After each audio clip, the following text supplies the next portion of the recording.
La communication était déjà établie lorsque Chloé a prononcé ces mots. Elle ne le savait pas, mais Mémé Bernadette a entendu chaque syllabe, chaque insulte, chaque vérité que sa belle-fille avait cachée pendant 8 longues années. Cette vieille peau de vache, grosse et inutile, elle est encore là. La voix de Chloé était claire comme du cristal à travers le téléphone. Pas de grésillement, pas d'interférence. Seulement la cruauté pure qui se déversait directement dans l'oreille d'une femme de 67 ans qui avait élevé son fils seule. J'ai honte, tellement honte de la présenter à mes amis, une femme de ménage, à ma soirée. Et c'est la mère de mon mari. Mémé Bernadette ne bougea pas. Elle ne pouvait pas bouger. Ses jambes s'étaient transformées en pierre.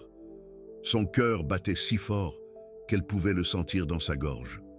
Mais ses yeux se sont remplis de larmes, des larmes qui refusaient de couler, si ça ne tenait qu'à moi. Cette vieille paysanne ignare ne mettrait jamais les pieds ici.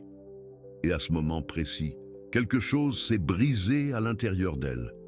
Ce n'était pas un bruit, ce n'était pas un cri, c'était quelque chose de bien pire. C'était le silence d'une femme qui comprenait enfin que 8 années de sourires forcés, d'embrassades froides, d'excuses pour ne pas lui rendre visite, de regards de mépris quand Jean-Charles ne regardait pas. Tout était vrai. Mais avant de continuer, vous devez savoir comment nous en sommes arrivés là. Vous devez connaître Mémé Bernadette. Et vous devez comprendre pourquoi cette histoire ne se termine pas comme vous le pensez.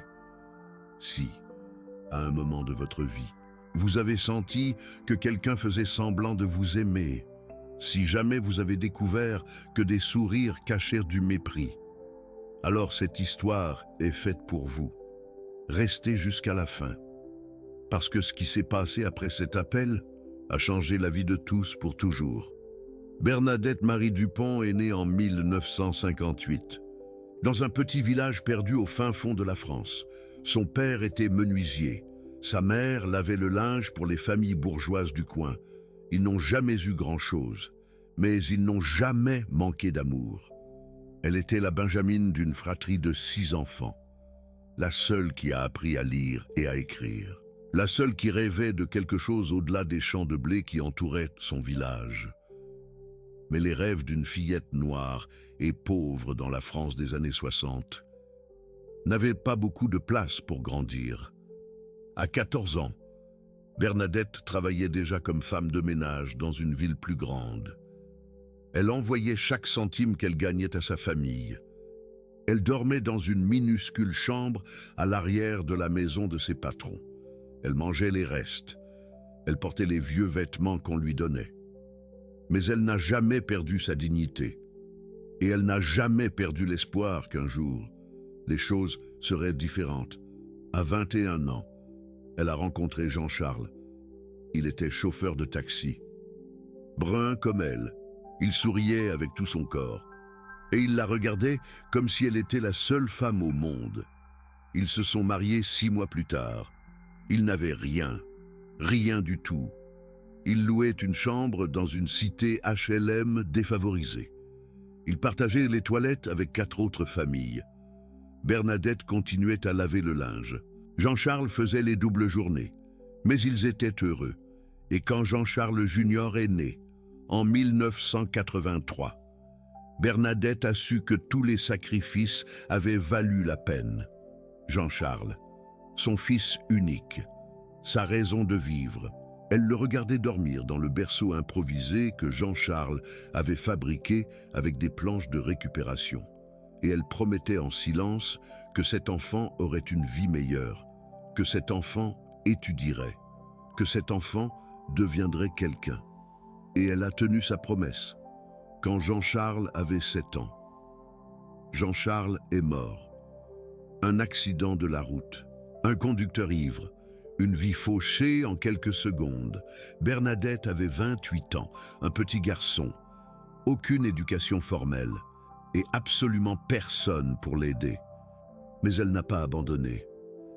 Elle a commencé à laver le linge pour encore plus de familles. Elle travaillait de 5 heures du matin à 10 heures du soir. Ses mains se fissuraient à cause du savon. Son dos la faisait constamment souffrir.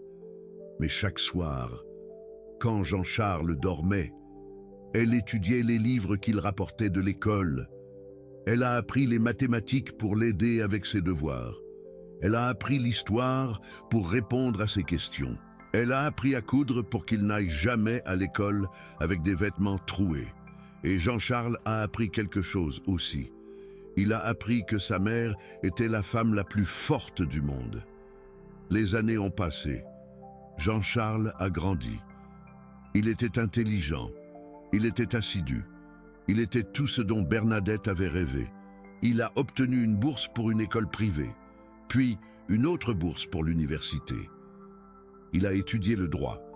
Il a obtenu son diplôme avec les honneurs. Il a trouvé un emploi dans l'un des meilleurs cabinets d'avocats parisiens. Et Bernadette? Bernadette continuait à laver le linge. Pas parce que Jean-Charles ne voulait pas l'aider. Il lui envoyait de l'argent tous les mois. Il lui a proposé une meilleure maison. Il lui a proposé de payer quelqu'un pour l'aider. Mais elle disait toujours la même chose. « Mon trésor, je vais bien. Garde cet argent pour ton avenir. » Ce que Jean-Charles ne savait pas, c'est que sa mère avait gardé chaque centime qu'il lui avait envoyé pendant 20 ans. Elle n'a jamais touché un seul euro. Tout était sur un compte bancaire dont il ignorait même l'existence. Et il y avait quelque chose d'autre. Quelque chose que Jean-Charles lui avait laissé avant de mourir. 3 terrains à la périphérie de la ville, que son père lui avait légués. Des terrains dont personne ne voulait dans les années 80. Des terrains qui maintenant, 40 ans plus tard, valaient des millions. Bernadette ne les a jamais vendus. Elle ne les a jamais mentionnés. Elle attendait, simplement. Mais elle attendait quoi? Peut-être qu'elle attendait que Jean-Charles ait besoin d'elle un jour. Peut-être qu'elle attendait une urgence. Peut-être qu'elle ne savait simplement pas quoi faire avec autant d'argent. Ou peut-être, et c'est la vérité la plus triste, peut-être qu'elle savait que l'argent ne pouvait pas acheter la seule chose qu'elle voulait vraiment, l'amour de sa famille. Jean-Charles s'est marié à 34 ans, Chloé de Oliveira Martin, fille d'un chef d'entreprise, éduquée dans les meilleures écoles, vêtue des plus grandes marques, et absolument convaincue qu'elle était supérieure à tous ceux qui l'entouraient. Bernadette l'a rencontré 3 mois avant le mariage. Jean-Charles l'a emmenée dans le petit appartement où sa mère vivait encore. C'était un endroit humble mais propre. Il y avait des fleurs à la fenêtre. Il y avait des photos de Jean-Charles sur chaque mur.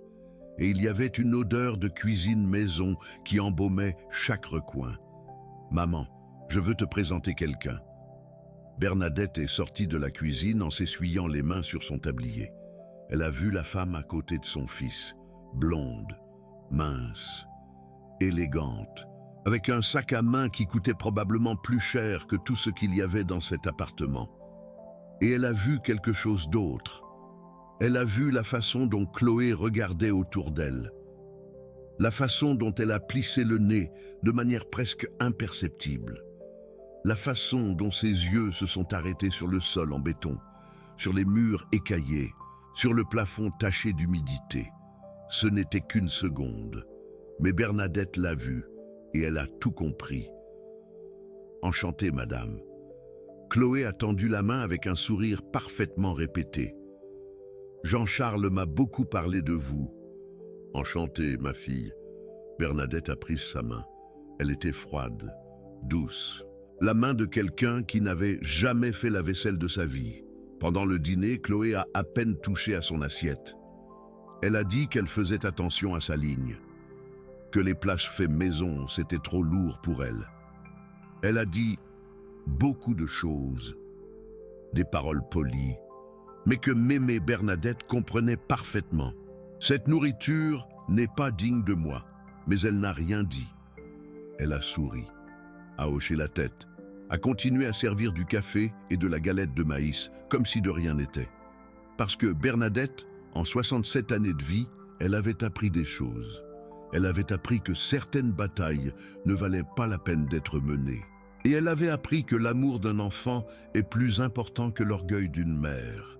Le mariage s'est déroulé dans un salon de réception que Bernadette n'aurait jamais pu imaginer. Des lustres en cristal, des fleurs importées, des serveurs tirés à 4 épingles, 500 invités, et elle, assise à une table au fond de la salle, avec une robe qu'elle avait achetée avec ses économies de 3 mois. Jean-Charles l'a cherchée dans la foule, l'a embrassée, lui a murmuré à l'oreille « Merci maman, pour tout, je ne serai pas là sans toi ». Et ces mots ont suffi.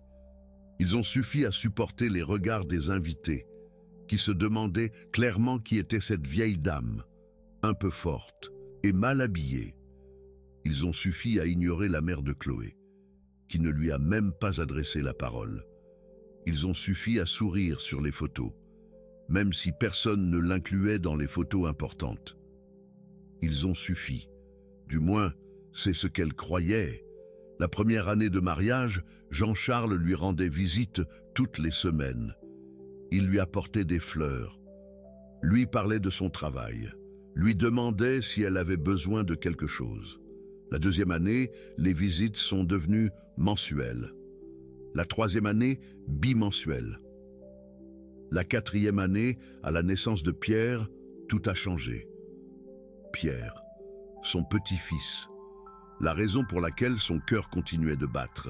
Elle l'a vu pour la première fois alors qu'il avait 3 jours. Chloé était épuisée, Jean-Charles travaillait, et le bébé pleurait sans arrêt. « Laisse-moi le prendre, ma fille ». Chloé la regardait avec méfiance, mais elle était trop fatiguée pour discuter. Bernadette a pris le bébé dans ses bras, l'a bercé, a commencé à chanter une berceuse que sa mère lui chantait à elle il y a plus de 60 ans. Et Pierre a cessé de pleurer. À ce moment-là, Bernadette a vu quelque chose dans les yeux de Chloé. Ce n'était pas de la gratitude, c'était quelque chose de plus sombre. C'était du ressentiment. Comme si elle était agacée que cette vieille femme puisse calmer son fils alors qu'elle n'y parvenait pas. Les années suivantes ont été un mélange de petits moments de joie et de rappels constants qu'elle n'appartenait pas à ce monde. Les fêtes d'anniversaire de Pierre, où on l'asseyait toujours à la table la plus éloignée. Les Noëls où elle arrivait avec des cadeaux faits à la main et voyait les enfants de la famille de Chloé recevoir des tablettes et des jeux vidéo. Les réunions de famille où personne ne lui parlait, à l'exception de son fils et de son petit-fils. Mais elle continuait à y aller, parce que chaque fois que Pierre la voyait, ses yeux s'illuminaient. Il courait vers elle en criant « Dieu, Mémé, Mémé !» Il la serrait de toutes ses forces de ses petits bras et lui disait des choses que personne d'autre ne lui disait. « Mémé, je t'aime. Mémé, tu es la meilleure. Mémé, je veux aller chez toi. » Et Chloé détestait chaque seconde de cela. Ce que tu ressens maintenant, ce mélange de rage et d'impuissance, garde-le, parce que ce qui va suivre est bien pire, et bien meilleur. Le jour où tout a basculé, c'était le 8 décembre 2024, le 8e anniversaire de Pierre. Bernadette avait reçu le faire-part 2 semaines auparavant. Il était arrivé par la poste, une enveloppe élégante avec des lettres dorées. Elle l'a ouverte avec des mains tremblantes. Elle était excitée. Enfin, on l'avait incluse dans quelque chose d'important. Mais en lisant le faire-part, quelque chose clochait. Nous avons le plaisir de vous inviter à célébrer le 8e anniversaire de Pierre. Il n'y avait rien d'autre. Son nom n'était pas mentionné. Seulement Madame. Sur les faire-part qu'elle avait vus d'autres événements de la famille de Chloé, il mettait toujours le nom complet de l'invité. Monsieur un tel, Madame une telle. Mais pour elle, seulement Madame. Comme si elle n'avait pas de nom, comme si elle n'en méritait pas un. Bernadette a rangé le faire-part dans un tiroir. Elle n'a rien dit à Jean-Charles. Elle ne voulait pas lui causer des problèmes. Elle ne voulait pas qu'il se dispute avec sa femme. Mais cette nuit-là, seule dans son petit appartement, elle a pleuré. Elle a pleuré pour la première fois depuis de nombreuses années. et elle s'est demandé si cela valait la peine de continuer à essayer. Le jour de la fête, Bernadette s'est levée tôt. Elle s'est lavée avec soin.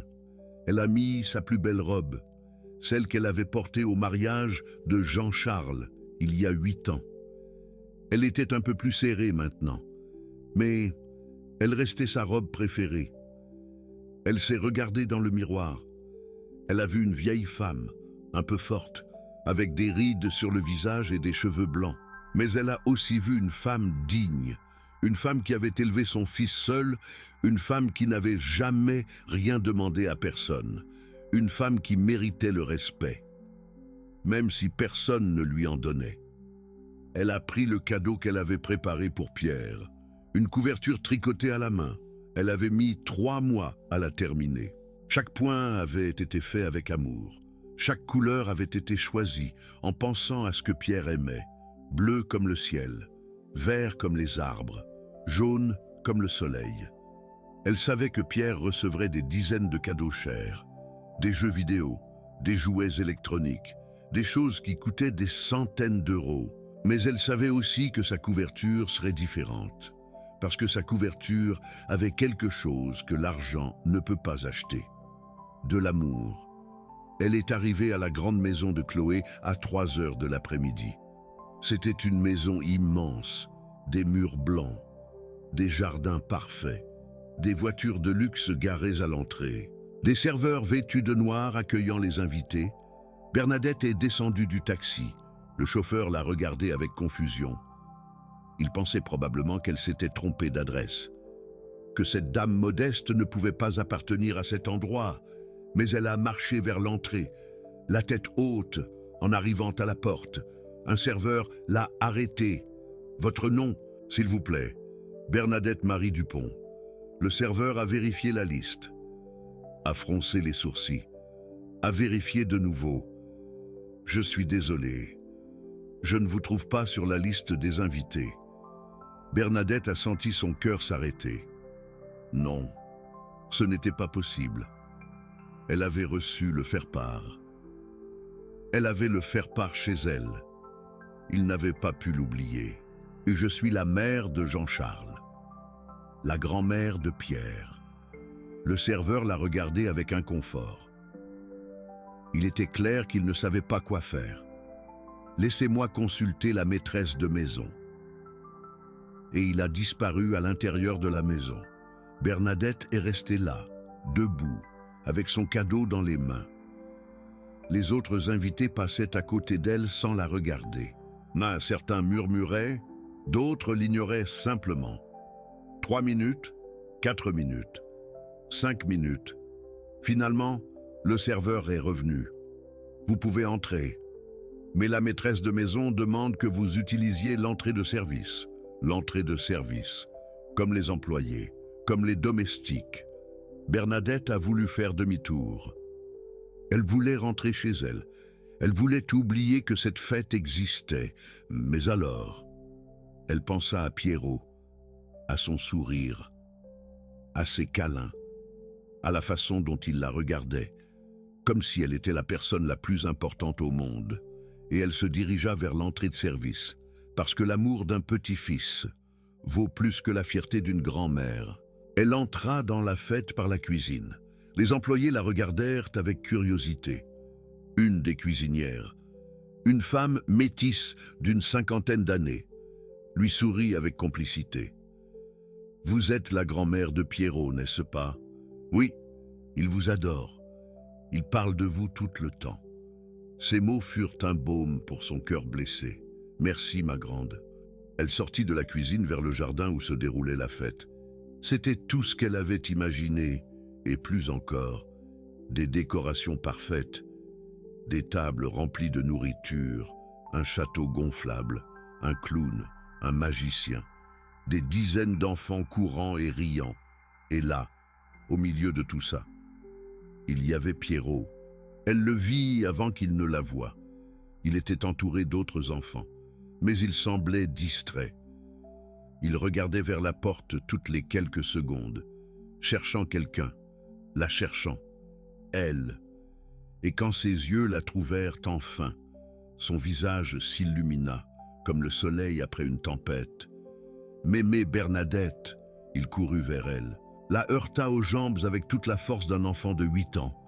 Il la serra dans ses bras, comme si sa vie en dépendait. « Mémé, tu es venue. Je pensais que tu ne viendrais pas. »« Comment je ne serais pas venu, mon trésor? C'est ton anniversaire. » Pierrot leva la tête. Ses yeux brillaient de larmes. « Maman a dit que peut-être tu ne pouvais pas venir, que tu étais malade. » Mémé Bernadette sentit quelque chose de froid lui parcourir le dos. Chloé avait dit à son propre fils qu'elle ne viendrait pas. Elle avait essayé d'éviter qu'il se voie, mais elle ne dit rien. Elle se contenta de sourire. « Je suis là, mon trésor. Et je t'ai apporté quelque chose de très spécial. » Elle lui montra le paquet enveloppé dans du papier de couleur. Pierrot le prit avec révérence, comme s'il savait que ce qu'il y avait à l'intérieur était plus précieux que n'importe quel jouet électronique. « Je peux l'ouvrir maintenant ?»« Bien sûr que oui. » Il défit le papier avec soin, sortit la couverture, la toucha avec les mains, la rapprocha de son visage. « Ça sent ta maison, mémé. » Mémé Bernadette sentit son cœur exploser d'amour. « Je l'ai faite pour toi, pour que quand tu as froid ou peur, tu me sentes près de toi. » Pierrot la serra de nouveau dans ses bras, plus fort cette fois. « C'est le plus beau cadeau, mémé, le meilleur de tous. » Et à ce moment-là, mémé Bernadette sut que tout avait valu la peine. Les humiliations, les exclusions, les entrées de service, tout, parce que l'amour de cet enfant était réel. Et ça, c'était plus précieux que n'importe quel trésor. Mais son moment de bonheur dura peu, parce que Chloé les avait vus, et elle marchait vers eux, avec ce sourire faux, avec ses yeux froids, eux deux avec cette voix qui semblait aimable, mais coupée comme un couteau.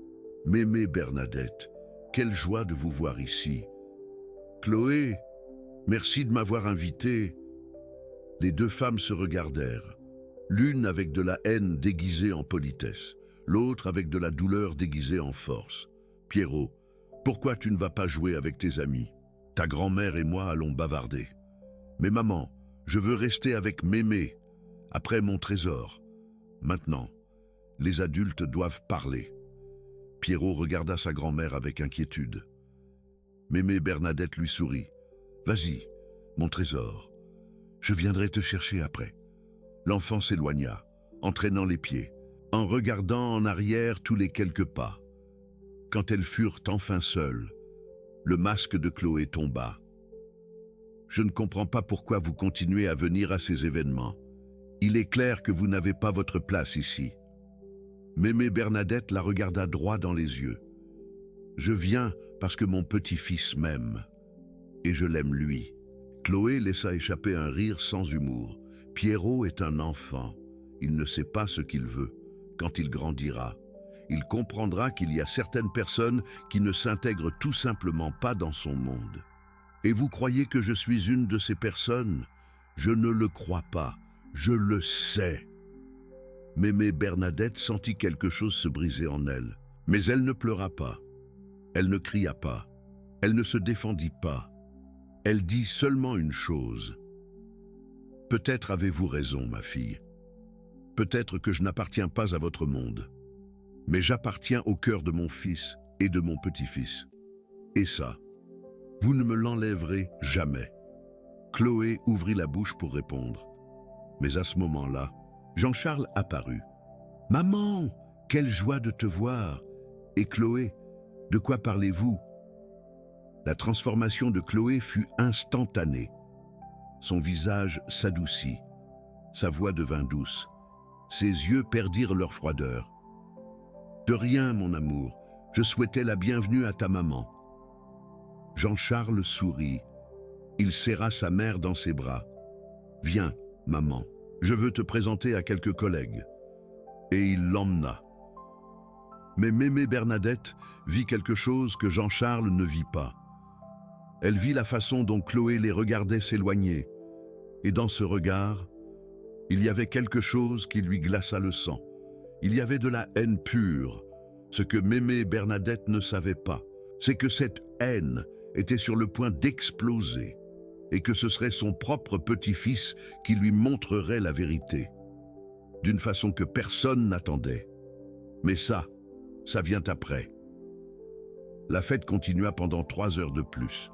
Mémé Bernadette fut placée à une table éloignée de l'action principale, seule, avec seulement un serveur qui lui offrait occasionnellement quelque chose à boire, de sa place.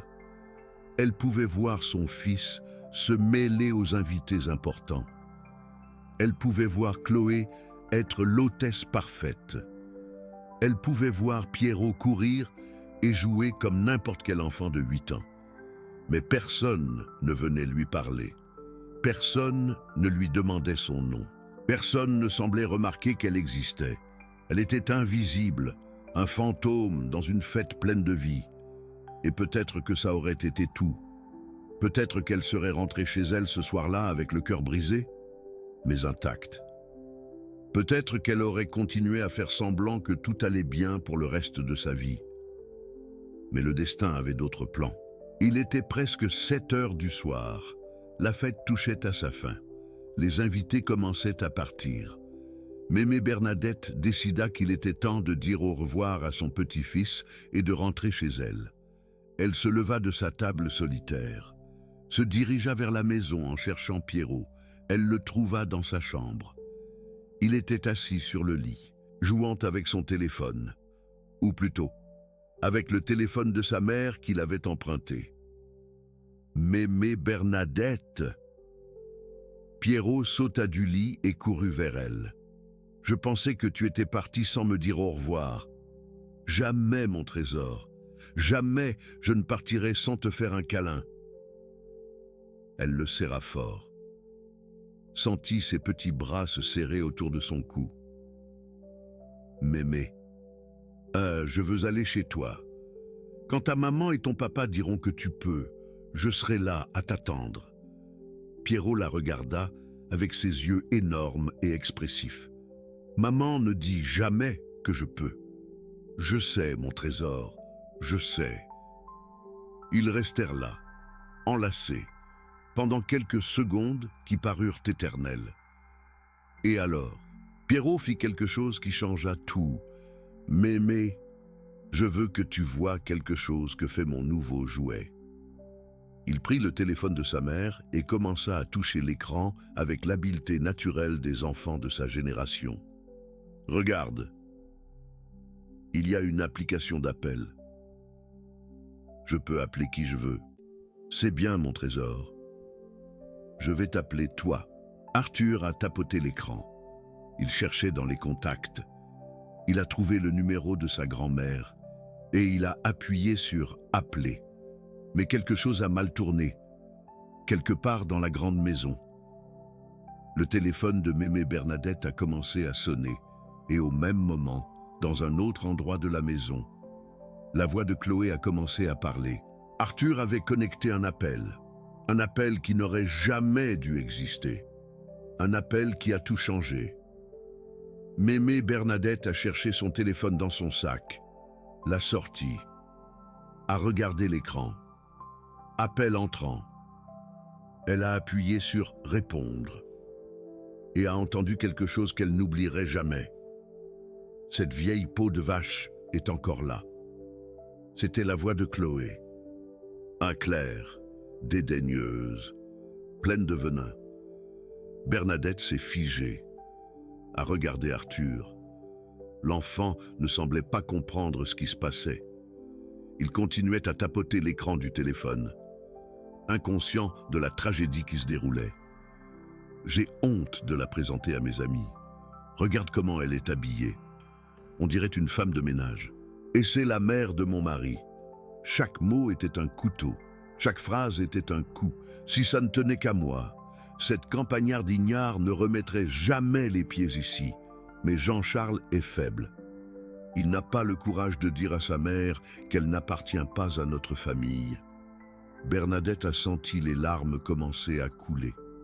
Mais elle a continué à écouter, parce qu'elle avait besoin de savoir. Elle avait besoin de connaître la vérité complète. Le pire, c'est Arthur. L'enfant l'adore. Je ne comprends pas pourquoi. Qu'est-ce qu'il peut bien voir dans cette vieille dinde qu'il ne voit pas en moi?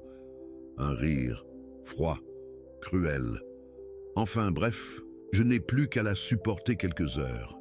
Après aujourd'hui, je vais faire en sorte qu'elle ne revienne jamais dans cette maison. Silence. Et puis, la ligne s'est coupée. Bernadette a baissé le téléphone. Ses mains tremblaient. Son cœur était brisé. Mais son visage montrait quelque chose qu'il n'avait pas montré depuis 8 ans. Détermination. Mémé, tu pleures. Arthur la regardait avec des yeux inquiets. Elle a essuyé ses larmes rapidement. Ce n'est rien, mon amour. Juste quelque chose dans l'œil. Mais Arthur n'était pas bête. Il avait 8 ans. Mais il pouvait sentir quand quelque chose n'allait pas. C'est quelque chose que maman a dit. Comment ça? Mon trésor? Le téléphone. J'ai connecté ton téléphone avec celui de maman sans faire exprès. Je crois que tu as entendu quelque chose. Bernadette l'a regardé. Cet enfant, son petit-fils, était plus intelligent que personne ne le pensait. Ne t'inquiète pas, mon amour. Mais alors, Bernadette s'est rendue compte de quelque chose. Il y avait une icône qui clignotait sur l'écran du téléphone de Chloé. Une icône qui disait « Enregistrement en cours ». Arthur avait tout enregistré, sans le vouloir, sans savoir ce qu'il faisait. Il avait enregistré chaque mot de haine que sa mère avait prononcé. Et cet enregistrement était sur le point de détruire tout ce que Chloé avait construit. La vérité a une façon curieuse de se révéler. Parfois, cela prend des années. Parfois, des décennies. Mais toujours, elle finit par sortir. Et quand elle sort, rien ne redevient jamais comme avant. Mais ça, vous le verrez dans la suite. Ne partez pas. Qu'est-ce que vous feriez à ce moment-là? Si vous étiez à la place de Mémé Bernadette, si vous aviez entendu tout ce qu'elle a entendu, si vous aviez entre vos mains la preuve de 8 années de mensonges et de mépris, pensez-y pendant que cette histoire continue, parce que la décision qu'elle a prise va vous surprendre. Bernadette est restée immobile dans la chambre de son petit-fils. Le téléphone de Chloé était toujours dans les mains d'Arthur. L'enregistrement était toujours là, clignotant, attendant. Un millionnaire pourrait engager des avocats, pourrait détruire des vies avec cet enregistrement, pourrait se venger de chaque humiliation reçue. Mais Bernadette n'était pas millionnaire. Du moins, c'est ce que tout le monde croyait. Mémé, ça va? La voix d'Arthur l'a ramené à la réalité et... Oui, mon amour, ça va. Mais ça n'allait pas. Son cœur était brisé en 1000 morceaux. Et chaque morceau saignait avec le souvenir de ces mots. Vieille peau de vache, inutile, campagnarde ignare, n'appartient pas à notre famille. Elle avait entendu des insultes toute sa vie. Elle avait été discriminée à cause de la couleur de sa peau, à cause de son poids, à cause de son manque d'éducation, à cause de sa pauvreté. Mais jamais, ça n'avait fait aussi mal qu'aujourd'hui. Parce que ça venait de la famille de son fils, de la femme qui dormait à côté de Jean-Charles chaque nuit, de la mère de son unique petit-fils. Ce n'était pas un inconnu dans la rue, c'était trahison. Bernadette a respiré profondément, a pris une décision. Mon trésor, j'ai besoin que tu me donnes ce téléphone un instant. Arthur le lui a donné sans poser de questions. Elle a regardé l'écran. L'enregistrement était toujours là. 12 minutes et 43 secondes de vérité pure. Ses doigts ont tremblé au-dessus du bouton « Supprimer ». Une partie d'elle voulait tout effacer. Oublier ce qu'elle avait entendu. Continuer comme si de rien n'était. Maintenir la paix. Protéger son fils d'une vérité douloureuse. Mais une autre partie d'elle. Une autre partie savait que la vérité trouve toujours son chemin. et que 8 années de mensonges étaient suffisantes. Elle a appuyé sur « enregistrer » et puis elle a appuyé sur « envoyer ». L'enregistrement est arrivé sur le téléphone de Jean-Charles en moins d'une seconde, avec un SMS. « Mon fils, écoute ça avant de me parler. Arthur l'a enregistré sans faire exprès. Il est temps que tu saches la vérité. » Bernadette a rendu le téléphone à son petit-fils. « Merci, mon amour. » « De quoi m'aimer ? D'exister. » Elle l'a serré dans ses bras une dernière fois et est sortie de la chambre. Ce qui s'est passé dans les 30 minutes suivantes est quelque chose que les invités de cette fête allaient se rappeler pour le reste de leur vie. Jean-Charles était dans le jardin, en train de dire au revoir aux derniers invités, quand son téléphone a vibré. Il a vu le message de sa mère, a froncé les sourcils. Qu'est-ce qui pouvait bien être si important que ça ne pouvait pas attendre?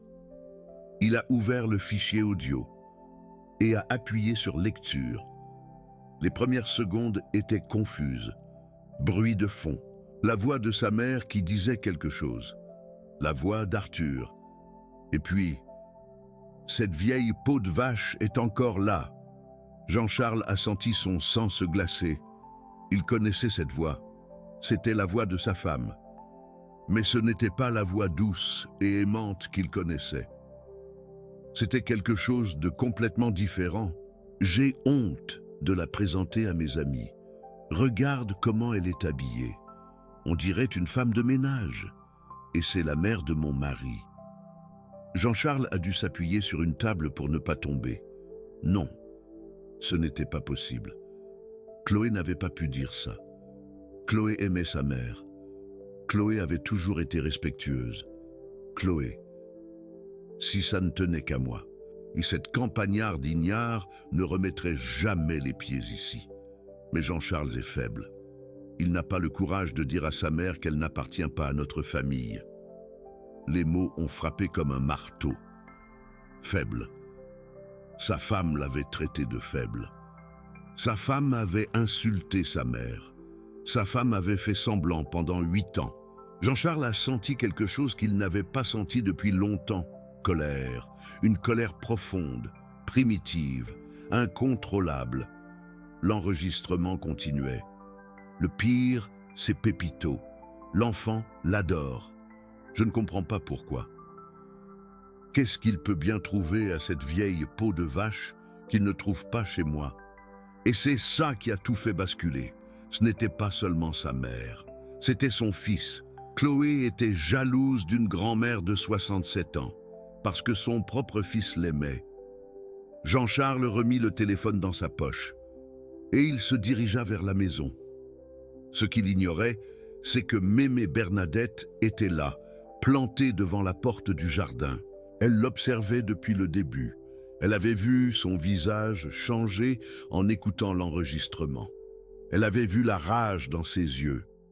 Et elle avait ressenti quelque chose qu'elle n'avait pas ressenti depuis des années. De la fierté. La fierté de son fils. Parce que finalement, Jean-Charles allait affronter la vérité. Jean-Charles trouva Chloé dans le salon principal.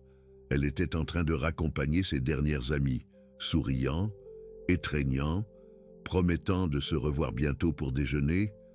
L'hôtesse parfaite, l'épouse parfaite, la menteuse parfaite, Chloé. Sa voix sonna différemment, plus grave, plus froide. Chloé se retourna. Elle vit quelque chose dans les yeux de son mari qu'elle n'avait jamais vu auparavant. « Jean-Charles, qu'est-ce qui se passe? Tu vas bien? Il faut que je te parle. Maintenant, en privé. » Les amis de Chloé échangèrent des regards nerveux. « Bien sûr, mon amour. Laisse-moi juste raccompagner. Maintenant, Chloé. » Le ton ne souffrait aucune discussion. Les amis dirent au revoir rapidement et sortirent presque en courant. Et ils se retrouvèrent seuls.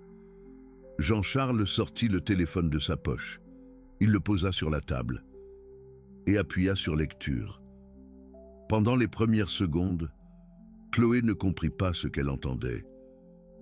Puis, elle entendit sa propre voix. Cette vieille peau de vache inutile est encore là. Son visage devint pâle. Jean-Charles, je peux expliquer. Écoute la suite. J'ai honte de la présenter à mes amis. Regarde comment elle est habillée. On dirait une femme de ménage. Jean-Charles, écoute la suite. Si ça ne tenait qu'à moi, cette idiote de campagnarde ne mettrait jamais les pieds ici. Mais Jean-Charles est faible. L'enregistrement se termina. Le silence qui suivit fut assourdissant. Chloé regarda son mari, regarda la porte, regarda le téléphone. Et puis, elle fit quelque chose que Jean-Charles n'attendait pas. Elle attaqua. C'est sorti de son contexte. Je plaisantais avec ma copine. Tu sais comment on est les femmes. On dit des choses qu'on ne pense pas. Tu as traité ma mère de vieille peau de vache inutile. C'était une blague. Tu as traité ma mère d'idiote de campagnarde. Jean-Charles, tu exagères. Tu m'as traité de faible. Chloé ouvrit la bouche, la referma. Elle n'avait pas de réponse à ça. 8 ans, Chloé. 8 ans à faire semblant d'aimer ma mère. 8 ans de mensonges. Je n'ai jamais. 8 ans à l'exclure des photos de famille. 8 ans à la faire asseoir à la table la plus éloignée. 8 ans à la faire entrer par la porte de service. La voix de Jean-Charles se brisa. Aujourd'hui, tu l'as fait entrer par la porte de service. La femme qui m'a élevé seule. La femme qui a lavé du linge pendant 40 ans pour que je puisse étudier. La femme qui ne m'a jamais rien demandé. Jean-Charles. Ma mère vaut plus que toute ta famille réunie. Elle vaut plus que toute cette maison. Elle vaut plus que tout l'argent du monde. Les larmes commencèrent à couler sur le visage de Jean-Charles. Et j'ai été tellement aveugle que je ne l'ai pas vu. J'ai été tellement lâche que je ne l'ai jamais défendu. J'ai été tellement stupide que j'ai laissé que tu la traites comme de la merde dans ma propre maison. C'est ça, la vérité la plus douloureuse de toutes. Ce n'est pas que Chloé était cruelle. C'est que Jean-Charles l'avait permis. Pendant 8 ans, il avait choisi le confort plutôt que la justice. Pendant 8 ans, il avait choisi le silence plutôt que la vérité. Pendant 8 ans, il avait choisi sa femme plutôt que sa mère. Et maintenant, finalement, il en payait le prix. Ce que tu ressens maintenant, ce nœud à l'estomac, cette rage dans la poitrine, garde-le. Parce que ce qui va arriver après est encore plus intense. Et la personne qui va détruire Chloé, ce n'est pas Jean-Charles. C'est quelqu'un de beaucoup plus inattendu. La dispute entre Jean-Charles et Chloé continua pendant plus d'1 heure. Cris, larmes, accusations. Chloé essaya toutes les tactiques possibles. D'abord, elle nia tout. Elle dit que l'enregistrement était manipulé, que quelqu'un l'avait modifié pour la faire passer pour une méchante. Quand ça ne marcha pas, elle essaya de minimiser. Elle dit que toutes les belles-mères disent des choses comme ça de leur belle-mère, que c'était normal, que Jean-Charles exagérait. Quand ça ne marcha pas non plus, elle essaya de blâmer mémé Bernadette. Elle dit qu'elle avait toujours été distante, qu'elle n'avait jamais essayé de s'intégrer à la famille, qu'il était impossible d'aimer quelqu'un d'aussi différent. Et quand Jean-Charles lui demanda ce qu'elle voulait dire par « différent », Chloé commit la plus grosse erreur de sa vie. Tu sais bien, elle est, enfin, elle n'est pas comme nous. Comme nous, Jean-Charles, tu sais ce que je veux dire? Dis-le. Elle est noire, Jean-Charles, et grosse, et pauvre, et elle n'a pas d'éducation. Comment tu veux que je la présente à mes amis? Jean-Charles la regarda comme s'il la voyait pour la première fois. Et peut-être que c'était la première fois. La première fois qu'il voyait la vraie Chloé, sans masque, sans comédie, seulement de la cruauté pure. Je suis noir aussi, Chloé. Toi, tu es différent. Comment je suis différent? Tu as du succès, tu as de l'argent, tu as fait des études. Tu es. Je suis le fils de cette femme noire, grosse, pauvre et sans éducation que tu méprises tant. Chloé ouvrit la bouche. Aucun son n'en sortit. Et tout ce que j'ai, tout ce que je suis, c'est grâce à elle, grâce à ses mains craquelées par le savon, grâce à ses nuits sans dormir, grâce à son amour inconditionnel. Jean-Charles.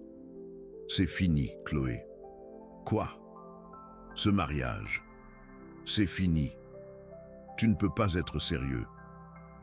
Je n'ai jamais été aussi sérieux de ma vie. Chloé sentit le monde s'écrouler autour d'elle. Mais Pépito. Pense à Pépito. Je pense à Pépito. C'est justement pour ça que je m'en vais. Qu'est-ce que tu veux dire? Je veux que mon fils grandisse en sachant que sa grand-mère est une héroïne, pas une honte. Je veux qu'il apprenne que la couleur de la peau ne détermine pas la valeur d'une personne. Je veux qu'il soit un meilleur homme que je n'ai été.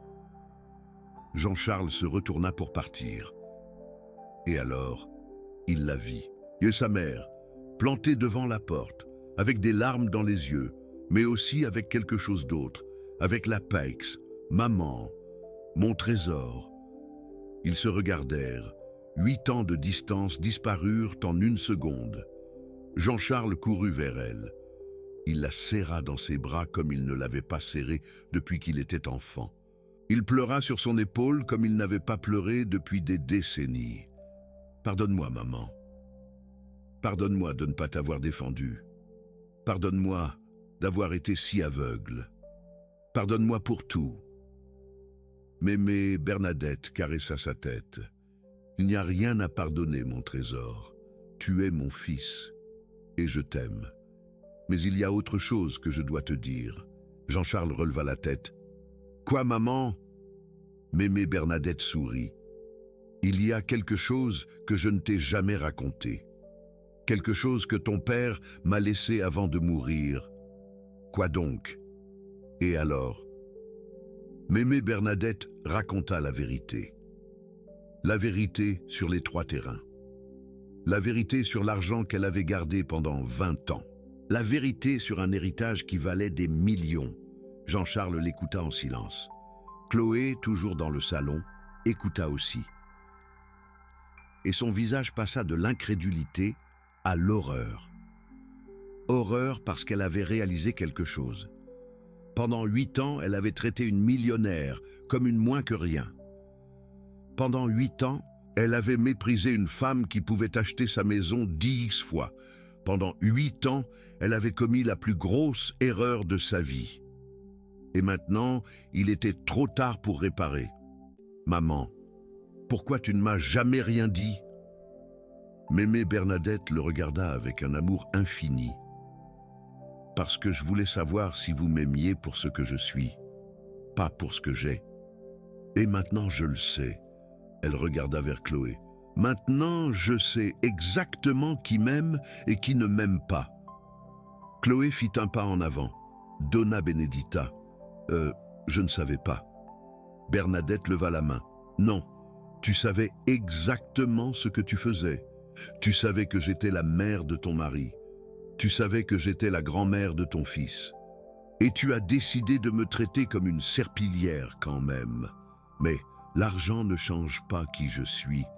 Il ne change pas qui tu as été pendant 8 ans. Il ne change pas les mots que tu as prononcés aujourd'hui. » Bernadette s'approcha d'elle. « Et il ne change pas non plus ce qui va se passer maintenant. » « Qu'est-ce qui va se passer maintenant ?» Bernadette sourit. « Tu vas tout perdre. Mais la personne qui a fait le plus de mal à Chloé n'était pas Bernadette. Ce n'était pas Jean-Charles. C'était quelqu'un qui avait tout entendu depuis l'escalier. Quelqu'un de 8 ans. Quelqu'un qui aimait sa grand-mère plus que tout au monde. Et quelqu'un qui avait en main la preuve de tout. » Théo descendit lentement les escaliers. Son visage était inondé de larmes. Mais dans ses mains, il tenait quelque chose. Le téléphone de sa mère, avec l'enregistrement toujours sauvegardé et avec quelque chose d'autre. Quelque chose que personne n'attendait. J'ai aussi enregistré quand maman a crié sur mamie à la fête. Avant que tu m'envoies jouer, J'ai tout enregistré. Chloé sentit ses genoux flancher. Il n'y avait pas qu'un seul enregistrement. Il y en avait deux. Et les deux étaient entre les mains d'un enfant de 8 ans qui venait de perdre tout respect pour sa mère. Ce qui suit est la destruction totale de Chloé et la reconstruction d'une famille. Mais ça vient dans la suite de cette histoire. Restez avec nous. Le silence qui suivit les mots de Théo fut le plus lourd que cette maison ait connu en ses 20 ans d'existence. Chloé regarda son fils, son propre fils, avec ses enregistrements en main, avec cette expression de déception sur le visage, avec ses larmes coulant sur ses joues. « Théo, donne-moi ce téléphone. »« Non. Théo, je te parle. Donne-moi le téléphone maintenant. » Non.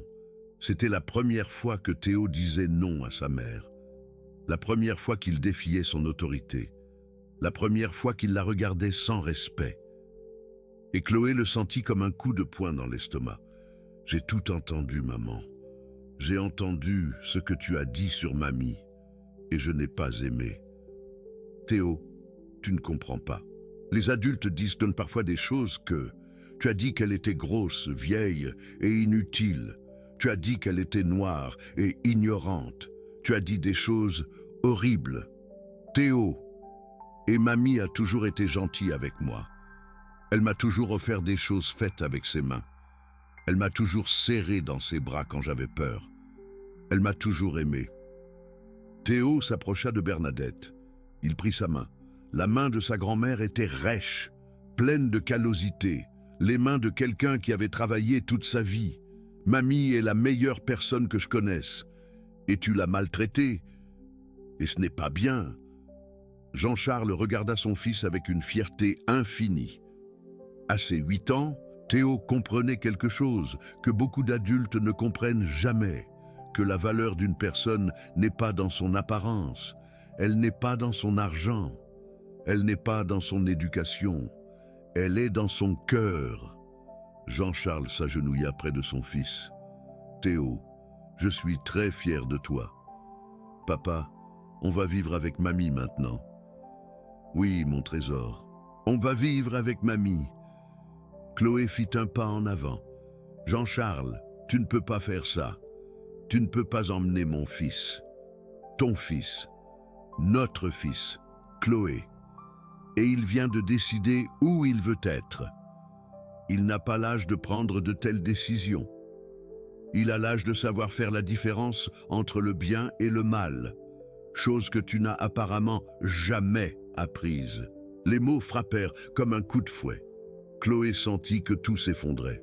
Son mariage, sa famille, sa vie parfaite. Tout avait été détruit en une seule nuit, et tout à cause d'un appel téléphonique. Non, ce n'était pas vrai. Tout avait été détruit par ses propres mots, par son propre mépris, par sa propre cruauté. Cette histoire atteint son point culminant. Si elle remue quelque chose en vous, si vous sentez que c'est plus qu'un simple récit, alors j'ai besoin que vous fassiez quelque chose. Cliquez sur ce bouton « Super Thanks » là en bas. Ce n'est pas seulement de l'argent. C'est dire à l'univers que des histoires comme celle-ci méritent d'être racontées. Que des personnes comme Donna Benedita méritent d'être vues. Que la dignité compte plus que l'argent. Un clic. C'est tout ce qu'il faut. Les jours suivants furent un tourbillon. Jean-Charles engagea un avocat spécialisé dans les divorces. L'un des meilleurs du pays. Un ancien camarade d'université qui lui devait plusieurs faveurs. Le processus fut rapide et brutal. Et Chloé essaya de se battre, essaya de garder la maison, essaya de garder la garde de Théo, essaya de garder tout ce qu'elle pouvait. Mais il y avait un problème. Les enregistrements. 2 enregistrements qui montraient clairement son racisme, son classisme, sa cruauté. Et un contrat de mariage qu'elle avait elle-même signé il y a 8 ans. Un contrat qui stipulait qu'en cas de divorce, par la faute de l'une des parties, la partie coupable perdrait tout droit sur les biens communs. Chloé ne s'en souvenait pas. Elle avait signé ce contrat en pensant que ce ne serait jamais elle, la coupable de quoi que ce soit. Mais maintenant, les enregistrements prouvaient le contraire. Le juge examina les preuves, écouta les témoignages, constata l'évidence et prit une décision. Garde totale de Théo pour Jean-Charles, droit de visite surveillé pour Chloé. La maison revenait à Jean-Charles. Chloé ne pouvait emporter que ses effets personnels. Et une chose de plus, une ordonnance restrictive contre Bernadette. Chloé ne pouvait pas s'approcher à moins de 100 mètres de son ex-belle-mère, pour harcèlement et maltraitance psychologique. Quand elle sortit du tribunal, Chloé n'avait rien. Pas de maison, pas d'argent, pas de fils, pas de mari. Elle n'avait que les conséquences de 8 ans de cruauté. Et une leçon qu'elle n'oublierait jamais. Certaines personnes pensent que le karma n'existe pas, que les mauvaises personnes peuvent faire ce qu'elles veulent sans conséquence, que l'argent et le statut protègent de tout. Mais la vérité est autre. Le karma existe. Et parfois, elle utilise la bouche d'un enfant de 8 ans pour faire justice. Pendant que Chloé perdait tout, quelque chose de magnifique se produisait dans le petit appartement de Mémé Bernadette. Jean-Charles et Pierre avaient emménagé avec elle. Au début, ce fut difficile. L'appartement était petit. Il y avait à peine 2 pièces. Pas de climatisation, pas de piscine, pas toutes les commodités auxquelles Pierre était habitué. Mais il y avait quelque chose que la propriété de Chloé n'avait jamais eu. De l'amour. Du véritable amour. De l'amour inconditionnel. Pierre dormait dans la chambre de sa grand-mère, dans un petit lit que Jean-Charles avait acheté spécialement pour lui, près de la fenêtre qui donnait sur le minuscule jardin où Bernadette cultivait ses fleurs. Tous les soirs, Bernadette lui racontait des histoires avant de dormir, des histoires de son enfance à la campagne, des histoires de son mari, Joseph, des histoires de l'enfance de Jean-Charles, des histoires que personne d'autre ne pouvait raconter. Et Pierre les écoutait avec les yeux brillants. « Mamie, raconte encore une histoire. Il est tard, mon trésor. Demain, il y a l'école. Encore une, s'il te plaît. » Et Bernadette cédait toujours, parce qu'il n'y a pas de grand-mère au monde qui puisse résister à ces yeux-là. Les mois passèrent. Jean-Charles redevint l'homme que sa mère avait élevé. Travailleur, humble, reconnaissant. Il ne portait plus de costume à 5 000 €. Il ne conduisait plus de voiture de luxe. Il ne vivait plus dans une propriété. Mais il était heureux. Pour la première fois depuis 8 ans, il était vraiment heureux. « Maman, pardonne-moi de t'avoir abandonné. Tu ne m'as pas abandonné, mon fils. Tu as suivi ton chemin. C'est ce que font les enfants. Mais je t'ai laissé seul. J'ai laissé Chloé mal te traiter. Je ne t'ai pas défendu. » Bernadette prit sa main. « Tu étais un homme bon dans une mauvaise situation. Tu aimais ta femme. Tu voulais que ton mariage fonctionne. Ce n'est pas de ta faute si elle n'était pas celle qu'elle prétendait être. J'aurais dû le voir avant. Parfois, on ne voit pas ce qu'on ne veut pas voir, mon fils. C'est humain. » Jean-Charles l'embrassa. « Merci de ne pas avoir abandonné avec moi. Je n'abandonnerai jamais avec toi. Tu es mon fils. Et je t'aime. » Et dans cette étreinte, 8 ans de distance disparurent à jamais. Mais cette histoire a une fin encore plus belle, parce qu'il y a quelque chose que je ne vous ai pas encore dit. Quelque chose qui a changé la vie de tout le monde. Vous vous souvenez des 3 terrains que Joseph avait laissés à Bernadette? Ces terrains qui valaient des millions. Ces terrains qu'elle n'a jamais vendus? Eh bien, le moment est venu d'en faire quelque chose. 1 an après le divorce, Bernadette prit une décision. Elle vendit l'un des terrains, un seul, pour 4 800 000 €. Et avec cet argent, elle fit quelque chose que personne n'attendait. Elle acheta un immeuble abandonné dans le centre de Paris. Un vieil immeuble, dégradé, oublié. Et elle le transforma en quelque chose de magnifique. un foyer pour personnes âgées abandonnées, un endroit où des personnes comme elle, des personnes âgées, des personnes pauvres, des personnes qui avaient été rejetées par leur famille, pouvaient vivre avec dignité. Elle l'appela Maison Joseph, en l'honneur de son mari, en l'honneur de l'homme qui lui avait laissé ses terrains il y a 40 ans, en l'honneur de l'amour qui n'est jamais mort. Maison Joseph ouvrit ses portes un samedi de mars. Il y avait des journalistes, il y avait des caméras, il y avait des politiciens qui voulaient se faire prendre en photo. Mais Bernadette ignora tout cela. Une seule chose l'importait. Les 20 personnes âgées qui entrèrent ce jour-là. 20 personnes qui n'avaient personne. 20 personnes qui avaient été abandonnées par leur famille. 20 personnes qui avaient maintenant un foyer. Bernadette Marie Dubois, 68 ans, fondatrice de Maison Joseph, s'occupa personnellement de chacune d'elles. Elle leur montra leur chambre. Elle leur présenta le personnel. Elle leur promit qu'elle ne serait plus jamais seule. Et lorsque la dernière personne âgée fut installée, Bernadette s'assit dans le jardin du foyer. Pierre s'assit à côté d'elle. « Mamie, pourquoi as-tu fait ça ? » « Parce que je sais ce que c'est que de se sentir invisible, mon trésor. Je sais ce que c'est que d'être traité comme si je ne comptais pas. Et je veux que ces personnes sachent qu'elles comptent. Mais on aurait pu garder tout l'argent. Tu aurais pu acheter une propriété énorme. Tu aurais pu voyager dans le monde entier. » Bernadette sourit. « L'argent n'achète pas ce que je veux, mon trésor. Qu'est-ce que tu veux, mamie ? Je veux savoir que quand je quitterai ce monde, j'aurai laissé quelque chose de bon derrière moi. Je veux savoir que ces personnes auront un endroit où être heureuses. Je veux savoir que ma vie a servi à quelque chose de plus que laver le linge. » Pierre l'embrassa. « Ta vie a servi à tout, mamie. Tu as élevé papa, et papa m'a élevé.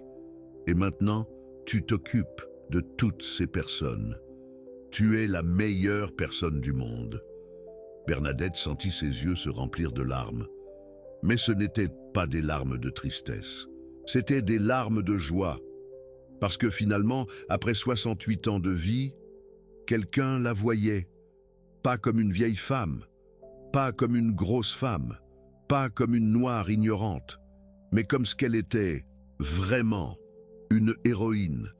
Si vous êtes arrivé jusqu'ici, j'ai quelque chose à vous demander. Et ce n'est pas pour moi. C'est pour toutes les Bernadettes du monde, les grands-mères invisibles, les mères oubliées, les femmes qui travaillent en silence sans rien demander en retour. Votre commentaire peut être leur voix. Écrivez quelque chose, n'importe quoi, le nom de quelqu'un qui mérite d'être vu, une histoire similaire, ou simplement le mot « merci ». Faites-le maintenant. Avant d'oublier, 3 ans se sont écoulés depuis cette nuit à la fête d'anniversaire. 3 ans depuis l'enregistrement qui a tout changé. 3 ans depuis que Chloé a tout perdu. Et qu'est-il arrivé à chacun d'eux? Commençons par Chloé. Après le divorce, Chloé retourna vivre chez ses parents. Ce fut humiliant. À 38 ans, elle était de retour dans la maison où elle avait grandi, sans travail, sans argent, sans avenir. Ses amis l'abandonnèrent une par une.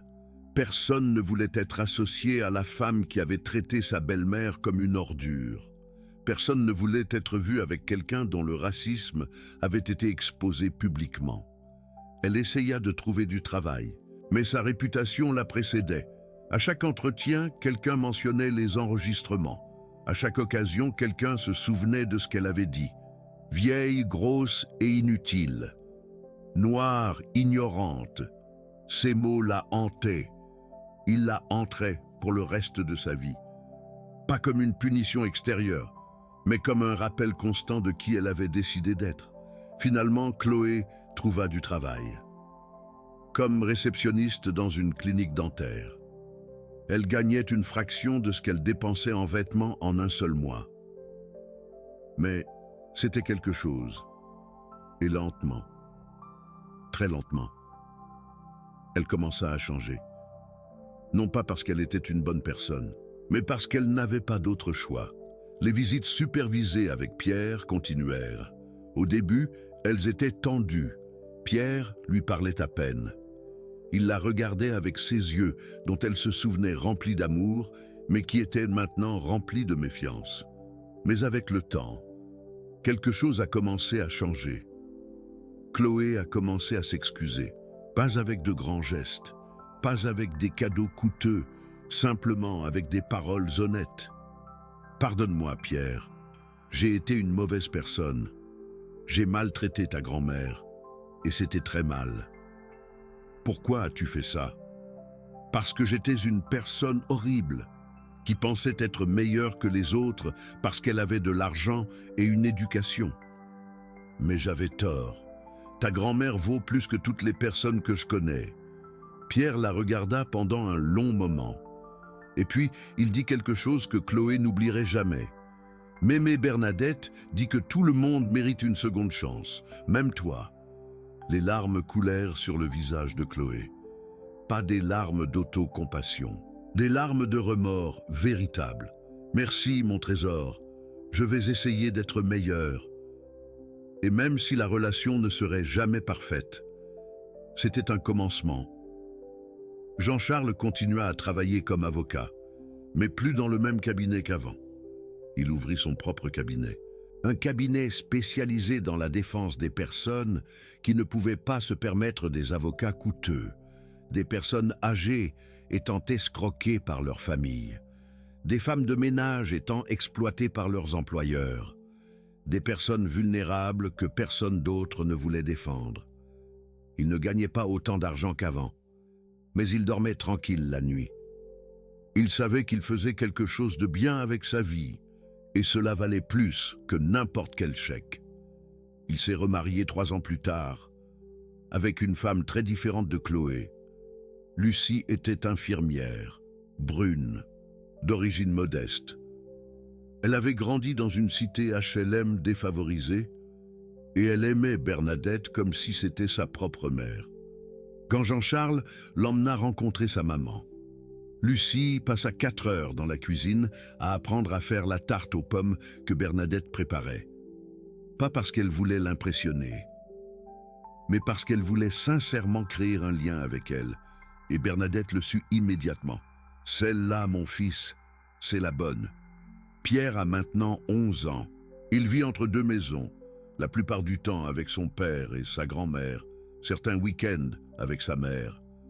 C'est un enfant différent de celui qu'il était avant, plus humble, plus empathique, plus conscient.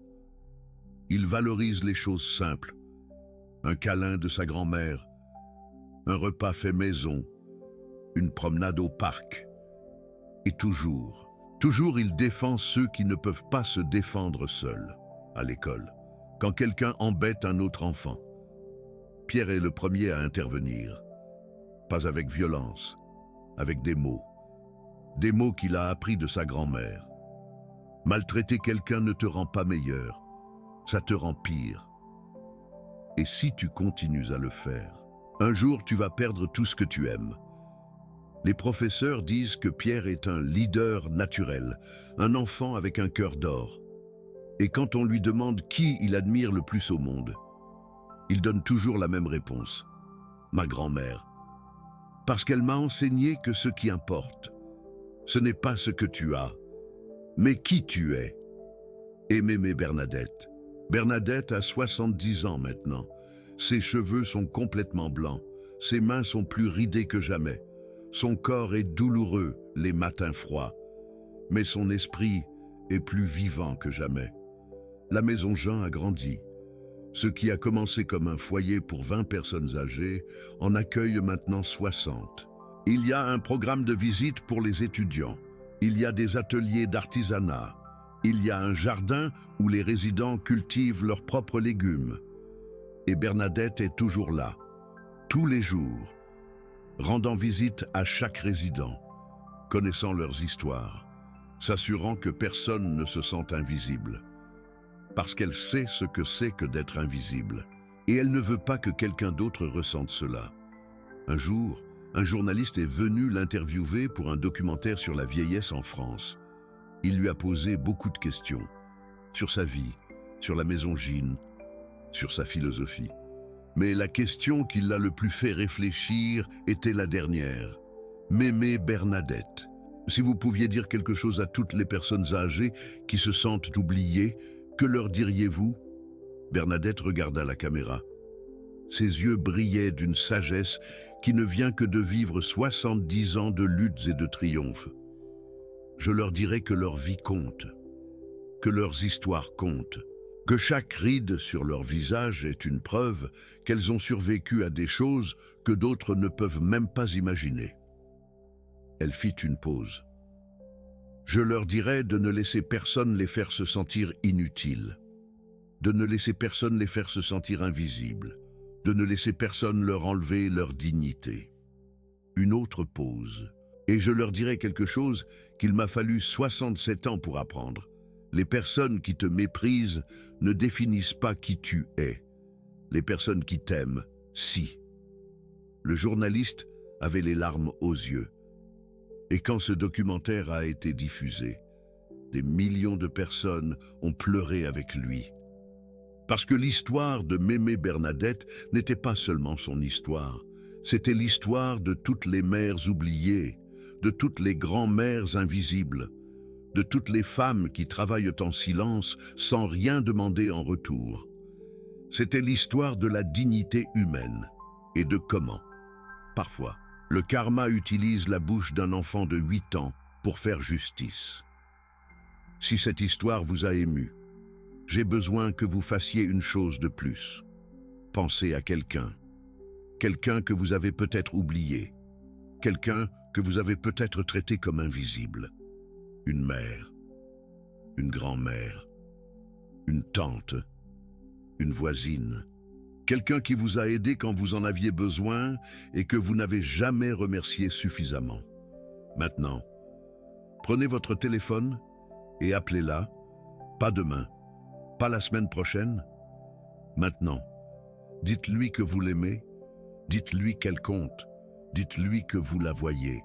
Parce que vous ne savez jamais combien de temps il vous reste pour le faire, et quand vous regretterez de ne pas l'avoir fait, il sera trop tard. Cette histoire est terminée, mais la vôtre continue. Qu'allez-vous en faire ?